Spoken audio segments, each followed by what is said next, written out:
ଦିନକୁ ଦିନ ତନୁ କ୍ଷୀଣ ବ୍ରାହ୍ମଣୀ ବିଚାରି ମନର ବୋଇଲା ଶୁଣ ଦିଜ ବର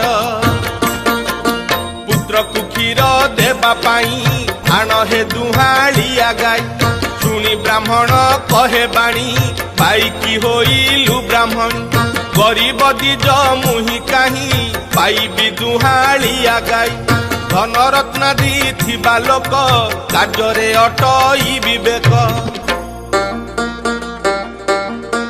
ଗଣ